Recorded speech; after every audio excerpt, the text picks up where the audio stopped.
শালিনীর মা ছোটবেলাতেই মারা যায়। তখন থেকে ওর বাবাই ওকে লালন পালন করে। শালিনী যখন বড় হলো ও খুবই সুন্দরী হলো, আর এখন ভালো ভালো ঘর থেকে ওর জন্য সম্বন্ধ আসতে থাকে। ওখান থেকেই ওর বিয়ে পাকা হয়ে যায়, আর বিয়ে পাকা হতেই সবাই ওকে ভয় দেখাতে লাগলো।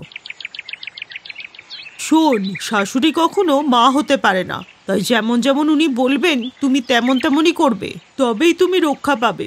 এরকমই একদিন শালিনীর বান্ধবী পূরবী ওর সাথে দেখা করতে এলো। বাহ, আমার বান্ধবী এখন বউ হতে চলেছে, কিন্তু মনে রাখিস শাশুড়ি কখনো আপন হয় না, সব সময় খিচখিচ খিচখিচ করতে থাকে। না রে, আমার শাশুড়ি তো খুব ভালো, সবসময় আমাকে বলে তুই আমার মেয়ের মতো। শোন, বিয়ের আগে সব শাশুড়ি এরকম বলে, কিন্তু বিয়ের পরে বাড়ি ঝি বানিয়ে দেয়। সবার কথা শুনে ও খুব ভয় পেয়ে যায়। এইভাবে কিছুদিন পর ও পরাগকে বিয়ে করে নেয়, আর বিয়ে করে মেহতা পরিবারে চলে আসে, যেখানে ওর শাশুড়ি ওকে মেয়ের মতো যত্ন করতে থাকে। নয়না, আজকে তোর বৌদির প্রথম রান্নাঘর, তাই তুই ওর পাশে সবসময় দাঁড়িয়ে থাকবি। ওর যা যা লাগবে তুই ওকে সাহায্য করবি, কেমন? ঠিক আছে মা। কিছুক্ষণ পর শালিনী রান্না করে ভয়ে ভয়ে সবাইকে খেতে দেয়, আর সবারই ওর হাতের রান্না খুবই ভালো লাগে। বৌমা, তুমি কি সুন্দর রান্না বানিয়েছো। তুমি এই মাকে ওই রান্না শেখাবে? বৌমা, খুব ভালো হয়েছে খেতে। বৌমা, তুমিও আমাদের সাথে খাবার নিয়ে খেয়ে নাও। আমাদের বাড়িতে বৌমাকে মেয়ের মতোই দেখা হয়, তাই এই বাড়িতে নয়না যেভাবে থাকবে তুমিও সেইভাবে থাকবে। খাবার খাওয়ার পরে নয়না, তোর বৌদি তো সবার জন্য খাবার বানিয়েছে, তাই ক্লান্ত হয়ে গেছে, তাই ও একা বাসন ধোবে না। তুইও যা, ওর সাথে হাত লাগা। কিন্তু মা, আমি তো এখন কলেজ যাব, আমি সন্ধেবেলা ফিরে এসে বৌদিকে হেল্প করি। থ্যাংক গড যে আমি কোনো মেয়ে নই, নাহলে মা আমাকে দিয়েও ঘরের কাজ করাতো। শোন, কাজ তোকেও করতে হবে। ছুটির দিনগুলোতে রেশন তুলতে হবে, আর তারপর বৌমাকে নিয়ে একটু বেড়াতে যেতে হবে। নতুন নতুন বিয়ে হয়েছে তোমাদের, একে অপরের সাথে বেশি সময় কাটাবে, তাহলে তো দুজন দুজনকে চিনতে পারবে। কি মা, নতুন বৌমা আসতে না আসতে ওর প্রেমের জালে আটকা পড়লে? আটকাবো না কেন, আমার লক্ষ্মী বৌমা যে। এমনই একদিন নয়না, মুভি দেখতে যাচ্ছিস তো বৌদিকে নিয়ে যা না। বেচারি বৌমা তো সারাদিন ঘরে বসে বোর হয়ে যাচ্ছে। যাও বৌমা, ওর সাথে ঘুরে এসো। আর এই শাড়ি টাড়ি পরে যেও না, ওই যে মলে সব ওয়েস্টার্ন ড্রেস পরে না, জিন্স টপ, ওই পরে যাও। নয়না যা, তোর বৌদিকে এক সেট ওয়েস্টার্ন ড্রেস দিয়ে দে। এরপর শালিনী ওয়েস্টার্ন ড্রেস পরে ওর ননদের সাথে মলে গেলে ওর বান্ধবী পূরবীর সাথে ওখানে দেখা হয়। শালিনী, তুই কত পাল্টে গেছিস রে, আর এই ড্রেসে তোকে কি সুন্দর লাগছে।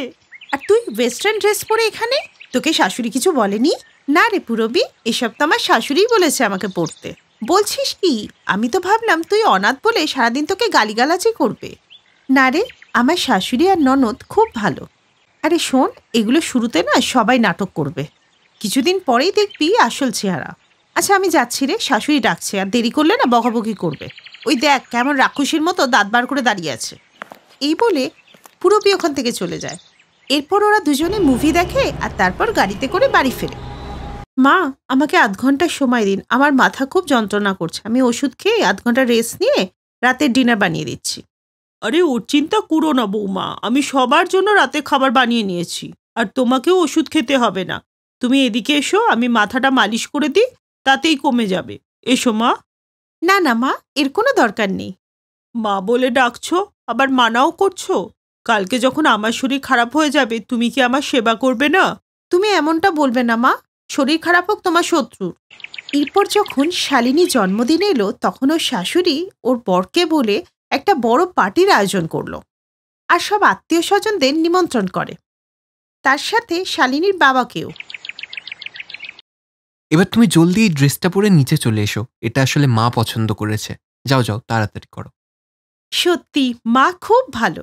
কিছুক্ষণ পর শালিনী তৈরি হয়ে নিচে আসে, এসে দেখে অনেক লোকজন আর একটা বড় কেক, যা দেখে ও খুব খুশি হয়। তখনই ওর নজর ওর বাবার দিকে যায়, আর ও ছুটে গিয়ে ওর বাবাকে জড়িয়ে ধরে। কেমন আছিস রে মা? শ্বশুর বাড়িতে এসে তো নিজের বাবাকেই ভুলে গেছিস। হ্যাঁ, যেখানে এরকম মায়ের মতো শাশুড়ি আছে সেখানে এটা হওয়া স্বাভাবিক। মেয়েকে নিজের শ্বশুর বাড়িতে খুশি দেখে একজন বাবার যে কি খুশি হয় সেটা বলে বোঝানো সম্ভব না। তুমি ঠিকই বলেছ বাবা, মা ছাড়া মেয়ে আমি, আবার আমি মা পেয়েছি। এই মাকে পেয়ে আমি ধন্য। মা আমার, তুইও আমার মেয়ে। তোকে জন্ম না দিলে কি হবে, আমি তো তোর মায়েরই মতন।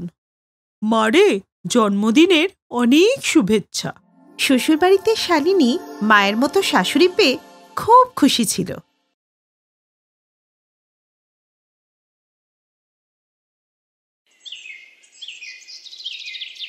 কোনো এক গ্রামে বিধবা মা সরলা তার বিধবা মেয়ে রানীর সাথে বাস করত। ওদের দুজনের জীবনই কষ্টে ভরা ছিল, আর ওরা একে অপরের ভরসা ছিল।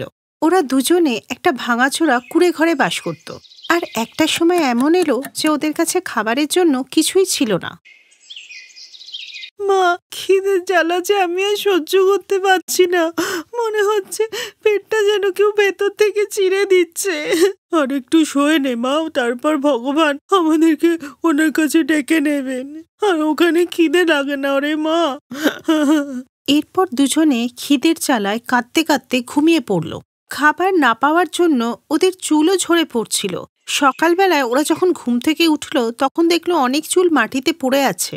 মা দেখো, কত চুল পড়ে গেছে। এইভাবে যদি চুল পড়ে যায় তাহলে তো ন্যাড়া হয়ে যাব। মারে, এগুলো যা হয়েছে তা খিদের জন্য হয়েছে।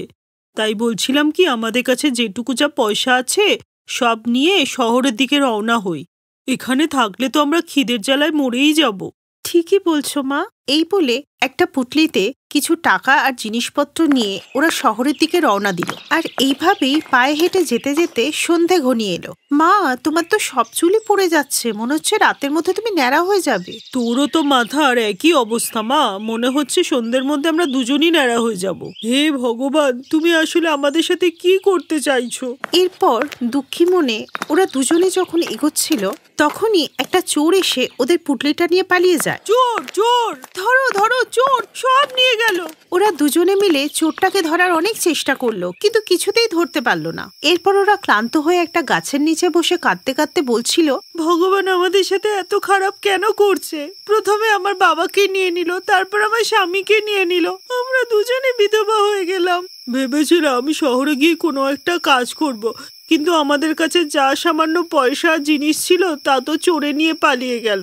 আর আমাদের চুল তো সব পড়ে গেল মা, আর বেঁচে থেকে লাভ নেই। চলো এই গাছেই গলায় দড়ি দিয়ে ঝুলে পড়ি। ওই গাছেই একটা ভূত ছিল। সে ওদের দুজনের দুঃখের কথা শুনে নিচে নেমে এলো। আমি একজন ভূত, আমি এই গাছেতেই থাকি। তোমাদের দুঃখজনক কাহিনী শুনে আমি তোমাদের জন্য কিছু করতে চাই। বলো কি করব? আমাদের এই সময় টাকার খুব দরকার। দেখুন, টাকা দিয়ে আমি আপনাদের সাহায্য করতে পারবো না, কারণ টাকা প্রকৃতির নয়, মানুষের সৃষ্টি। তার বদলে এমন কিছু চান যেটা প্রকৃতির সৃষ্টি। তখনই রানীর মাথায় একটা বুদ্ধি এলো। ঠিক আছে, তাহলে আমাদের চুল প্রায় সবটাই পড়ে গেছে। আপনি আমাদের এমন একটা বর দিন যাতে চুটকি বাজালেই আমরা আমাদের ইচ্ছা মতো চুলকে বড় করতে পারি। হ্যাঁ, এটা আমি করতে পারি।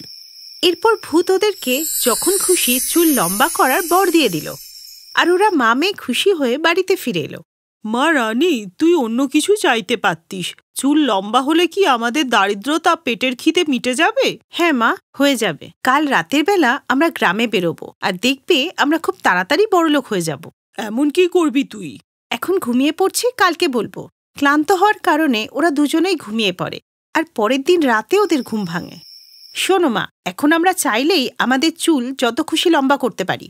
আর আমরা আমাদের চুল লম্বা করে প্রত্যেক ঘর থেকে সোনা রূপো টাকা পয়সা সব চুরি করে নিতে পারবো। আর ওরা এমনটাই করলো। চুল লম্বা করে গ্রামবাসীদের সকলের ঘর থেকে সবকিছু চুরি করে নিতে থাকলো। আর কদিনের মধ্যেই ওরা বড়লোক হয়ে গেল। আর গ্রামবাসীরা যখন সর্বশান্ত হয়ে গেল তখন ওরা ঘরের বাইরে বসে কাঁদতে লাগলো। আর ওরা জানতও না যে চোরটা কে। কাকিমা, আমার তো সবকিছু চুরি হয়ে গেল, কিন্তু তাও যে জানতে পারলাম না চোরকে। তোমার একার জিনিস না বাবা, পুরো গ্রামেরই সবকিছুই চুরি হয়ে গেছে। কারোর ঘরেই কিছুই বেঁচে নেই আর।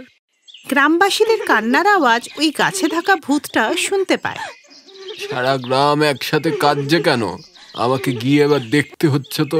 গ্রামে এসে ভূত জানতে পারে যে গোটা গ্রাম সর্বশান্ত হয়ে গেছে। সে চোখ বন্ধ করে জানতে পারলো যে ওই মামেই চোর। এরপর ভূত ওদের ঘরে গিয়েই উপস্থিত হলো। আমি তোমাদের ওপর দয়া করে তোমাদের চুল বড় করার ক্ষমতা দিয়েছিলাম, কিন্তু তোমরা এর ভুল ব্যবহার করেছো। বেচারা গ্রামবাসীরা তোমাদের জন্য রাস্তায় বসে কাঁদছে, তাই আমি তোমাদের ক্ষমতা, যেটা আমি দিয়েছিলাম, এবং প্রাণ দুটোই কেড়ে নেব। এমনটা করবেন না। আমরা মা মেয়ে জীবনে এত কষ্ট পেয়েছি যে ঠিক ভুলের জ্ঞানটাই ছিল না। মা ঠিকই বলেছে, আমাদের চুলটা আমাদের খুব প্রিয়। চুলটা কেড়ে নেবেন না, আপনি যা বলবেন আমরা তাই করব।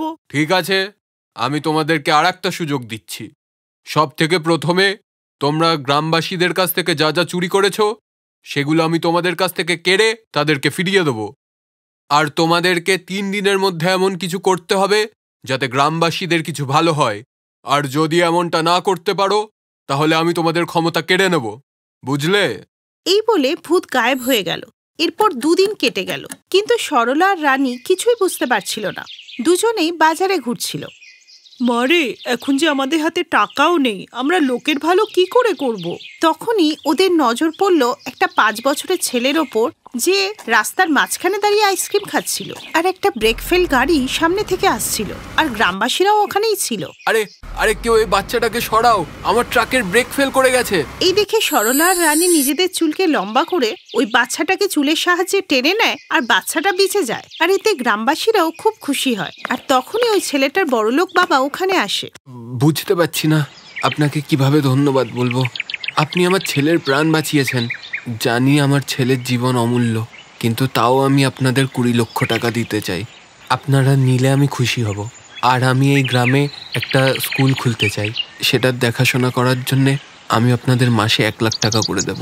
এই বলে লোকটা ওদেরকে একটা ব্যাগে করে 20 লক্ষ টাকা দিয়ে চলে যায়। আর তাতে গ্রামবাসীরাও খুশি হয়। মা, তোমার জন্য আজকে আমাদের গ্রামে একটা স্কুল খুলতে চলেছে। মা, আজকে বুঝতে পারলাম যে জীবনে এগিয়ে যাবার জন্য অসৎ পথে যাওয়ার দরকার নেই, সৎ পথে থেকেই উন্নতি করা যেতে পারে।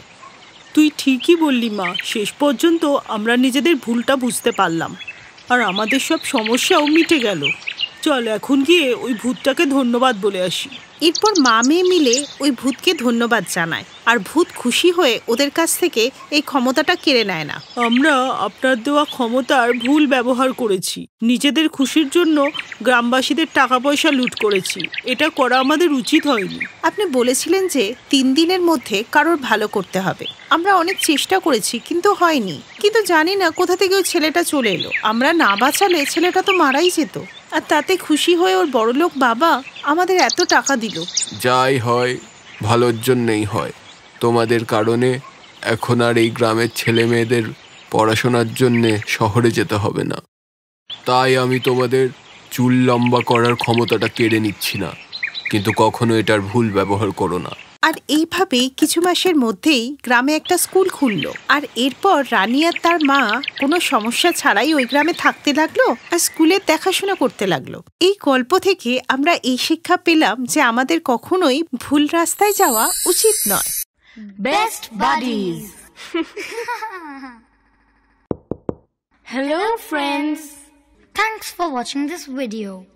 अगर आपको ये वीडियो पसंद आया है तो प्लीज लाइक, सब्सक्राइब, कमेंट्स करें इस वीडियो पर, और हाँ, शेयर करना भी ना भूलें। और भी मजेदार वीडियो देखने के लिए नीचे दिए गए बेल आइकॉन को दबाएं। देखते रहिए बेस्ट बडीज।